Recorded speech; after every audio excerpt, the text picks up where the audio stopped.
আসসালামু আলাইকুম বন্ধুরা। আজকে আপনাদেরকে দেখাবো প্যান কাটিং পায়জামা। বন্ধুরা সঠিক নিয়মে কিভাবে একটি প্যান কাটিং পায়জামা কাটিং করতে হয় খুব সহজ করে শিখিয়ে দেব। আজকের এই ভিডিওটি দেখার পর আপনারা খুব সহজেই প্যান কাটিং পায়জামা শিখে নিতে পারবেন। তাহলে চলুন কিভাবে কাটিং করতে হয় শিখে নেই। এই প্যান পায়জামাটি কাটার জন্য আমি কাপড় নিয়েছি ২ গজ পরিমাণ। ১ম এ কাপড়টিকে ওপেন করে নিতে হবে।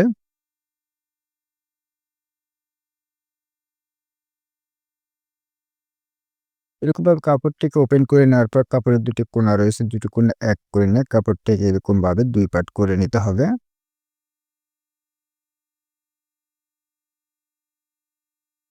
যদি কাপড়টি আড়াই হাত বড় হয় তাহলে কাপড়টিকে আড়া করে নিতে হবে। এর জন্য কাপড়টিকে এরকমভাবে ঘুরিয়ে নিয়ে কাপড়টিকে আড়া করে নিতে হবে। এরকমভাবে আড়া করে নেওয়ার পর দেখুন এপাশে কিন্তু পাড় রয়েছে আর এপাশেও পাড় রয়েছে। আমার এপাশে কিন্তু পাড় নেই। এরপর আমাদের যা করতে হবে এরকমভাবে বাঁশ দিয়ে কাপড়টিকে আবার ৪ পার্ট করে নিতে হবে।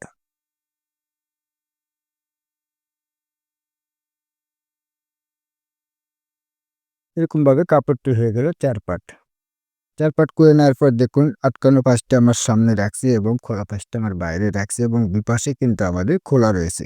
এরপর আমাদের যা করতে হবে উপরে থেকে একটা মার্ক করে নিতে হবে।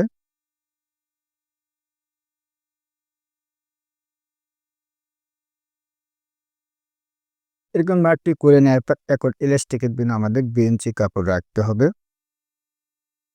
এজন্য আমি ২ ইঞ্চিতে একটা মার্ক করে নিচ্ছি। নেওয়ার পর এই দাগটাকে সোজা করে নিতে হবে।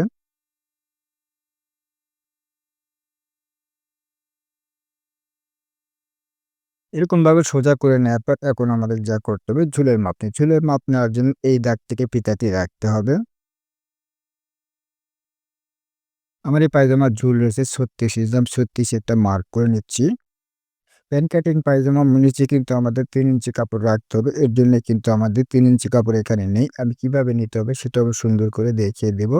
এই ৩৬ ইঞ্চি নেওয়ার পর আরো ১/২ ইঞ্চিতে একটা মার্ক করে নিয়ে এই দাগটা সোজা করে নিচ্ছি।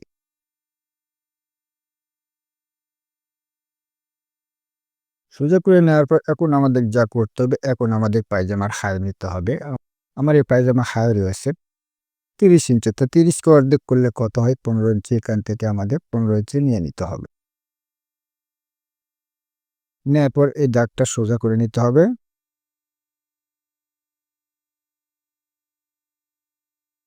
এরকমভাবে দাগটি করে নেওয়ার পর এখন আমাদের নিতে হবে নিচের মোহরি। নিচের মোহরি নেওয়ার জন্য দেখুন এই পাশ থেকে আমাদের ২ ইঞ্চিতে একটা মার্ক করে নিতে হবে। এই দাগ থেকে আমাদের পায়ের যে ঘের রয়েছে, ঘের অনুযায়ী আমাদের নিতে হবে। আমার পায়ের ঘের রয়েছে ১০ ইঞ্চি, আমি ১০ এর অর্ধেক হয় ৫। এই দাগ থেকে আমি ৫ ইঞ্চিতে একটা মার্ক করে নিচ্ছি। এরকমভাবে মার্কটি করে নেওয়ার পর এখন আমাদের কি করতে হবে? হিপের মাপ পেতে হবে। হিপের মাপ কিভাবে নিতে হবে? যখন যখন আমরা এখানে যেহেতু আমরা এলাস্টিক দেব, এজন্য আমরা যদি হিপটা বেশি নিয়ে নিই তাহলে কিন্তু আমাদের এলাচ লাগাতে সমস্যা হবে। যার জন্য আমি হিপের মাপ এখান থেকে দেখুন আমি ১১.৫ ইঞ্চিতে একটা মার্ক করে নিচ্ছি। এখানেও একটা ১১.৫ তে মার্ক করে নিচ্ছি। নেওয়ার পর এই দাগটা সোজা করে নিতে হবে।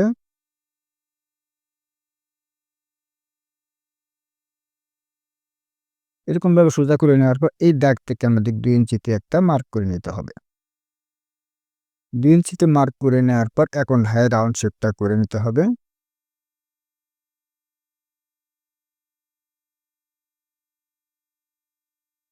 এরকমভাবে সুন্দরভাবে রাউন্ড শেপ করে নিতে হবে। এই রাউন্ড শেপটি করে নেওয়ার পর এখন দেখুন এই যে দাগ রয়েছে আর এই যে উপরে দাগ রয়েছে, এই দাগ থেকে আমাদের স্কেলটা ঠিক এরকমভাবে বসিয়ে নিতে হবে। নেওয়ার পরে এটাকে দাগ করে নিতে হবে।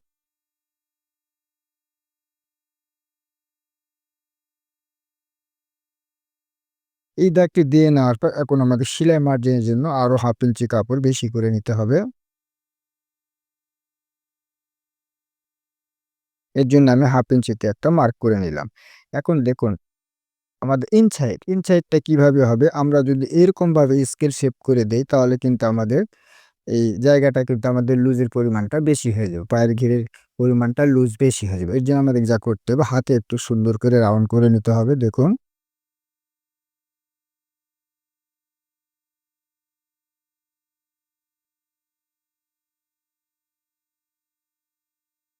এরকমভাবে সুন্দরভাবে রাউন্ড করে নেবেন। প্রয়োজনে আবার এর উপর দিয়ে আপনারা স্কেল দিয়ে সুন্দর করে রাউন্ড করে নেবেন।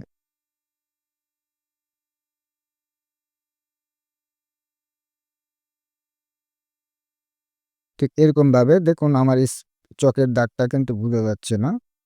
এরকমভাবে সুন্দর করে রাউন্ড শেপ করে নেওয়ার পর এখানে আমাদের সেলাই মার্জিন কিন্তু নিয়ে নিতে হবে। সেলাই মার্জিনটুকু নিয়ে নিতে হবে। এরকমভাবে সেলাই মার্জিনটি নিয়ে নেওয়ার পর এখন এটাকে আমাদের কেটে নিতে হবে।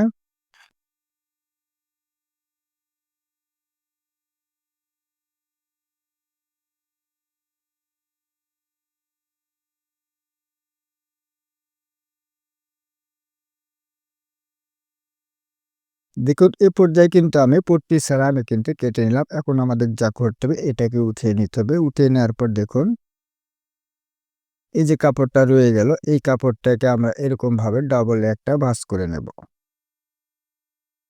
এই ভাঁজটি করে নেওয়ার পর এর উপরে এটাকে বসিয়ে নেব। এরকম বসিয়ে নেওয়ার পর এটাকে কেটে নিতে হবে। এক সমান করে কেটে নিতে হবে।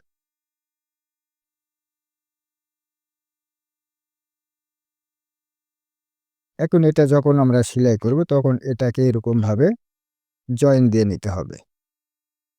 তাহলে কিন্তু আমাদের প্যান্ট পায়জামার যে পট্টিটা প্রয়োজন সে পট্টিটা কিন্তু আমাদের কাটা হয়ে গেল।